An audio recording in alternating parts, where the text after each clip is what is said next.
today I'm laying some foundation for a message that is attached to this series called the Family Blessing.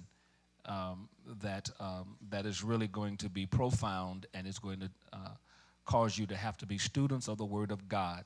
This stuff, I can't preach it to you. I have to teach it to you and walk you through it, because I'm really not concerned about your shouting.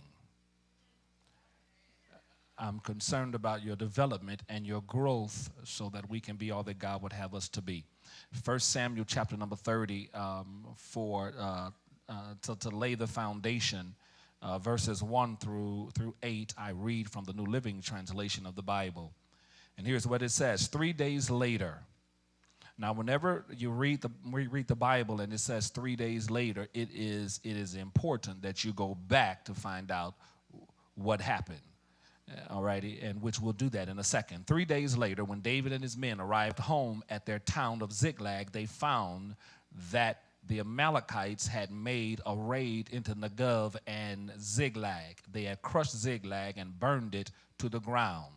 They had carried off the women and children and everyone else, but without killing anyone. Now, there's something I want you to see before, and this just really captivated, just leaped out the page at me. It says 3 days later when David and his men arrived home at their town, which simply indicates that the town ain't the home, and the home ain't the town. But they're two separate kinds of things. Where you live doesn't make where you live a home. There's some stuff here that you need to see, and we're going to cover it. It says they had carried off the women and children and everyone else, but without killing anyone. Now understand something, that it was a home as long as the wives and children were there, but once they were gone, it was just Ziklag. Okay. When David and his men saw the ruins and realized what had happened to their families, they wept until they could weep no more. David's two wives, Ahinoam from Jezreel and Abigail, the widow of Nabal from Carmel, were among those captured. David was now in great danger because all his men were very bitter about losing their sons and daughters, and they began to talk of stoning him. But David found strength in the Lord his God. Then he said to Abiathar the priest, "Bring me the ephod." So Abiathar brought it. Then David asked the Lord, "Should I chase after this band of raiders? Will I catch them?" And the Lord told him, "Yes, go after them. You will surely recover everything that was taken from you."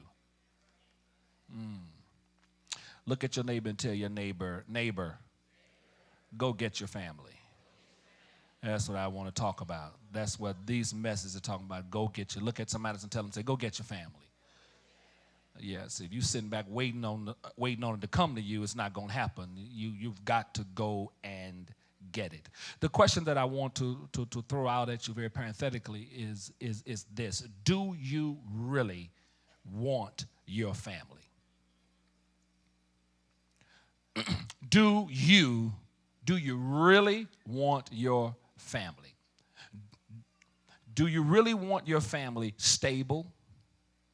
Do you want your family strong?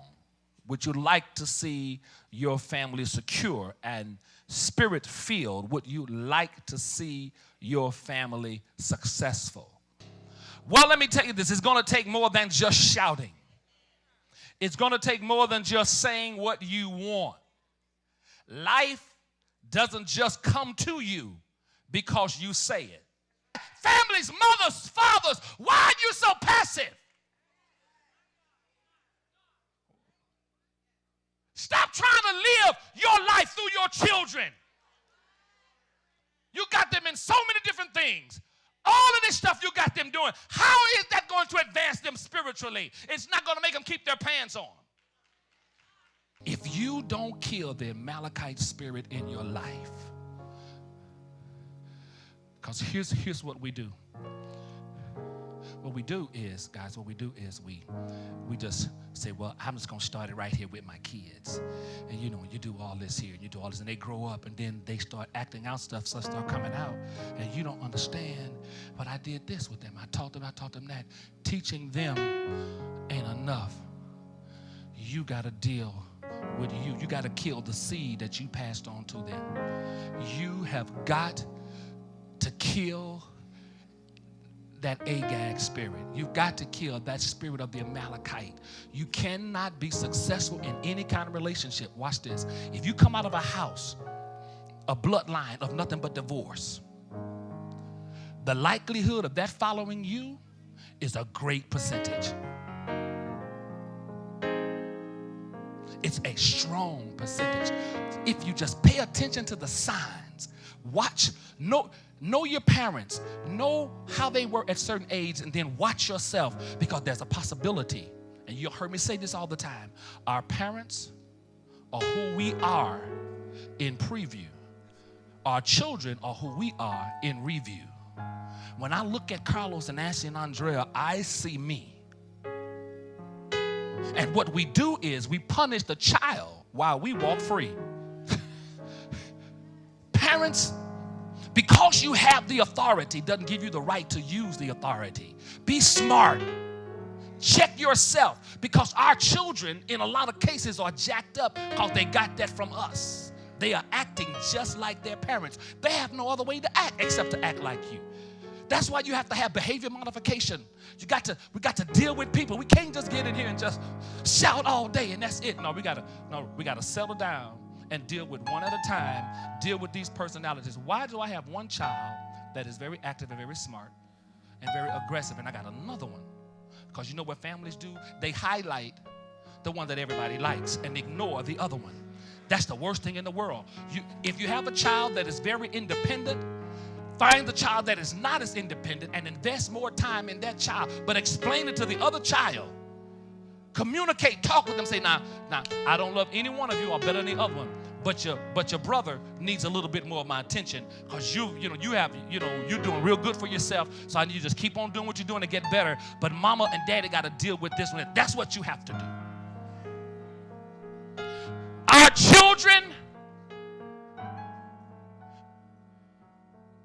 are a display of their training. And guess who was teaching them? You. See, all them times you thought that little stuff was cute, you should have been pimp slapping, see. You should have introduced them to the backhand ministry. Because see, the older they get, the harder it becomes for you as a parent to inflict that discipline, because now you're out of the habit of doing it, and now you're hurt to have to do it now that they're old. Because you think that by the time they're in their 20s, by the time they're in their teens, they ought to know how to pick their clothes up off the floor and do the things that you tell them to do. But you can't take that. You can't make those assumptions. You got to grab them by the hand and say, no, we're going to start this process over. But I'm 20 years old. I understand that. I understand that. You want to stay out till 3 o'clock in the morning, but you can't remember to do certain little bitty things. You got to treat them just like the way that they are acting. And you got to put some discipline step by step in place. And parents,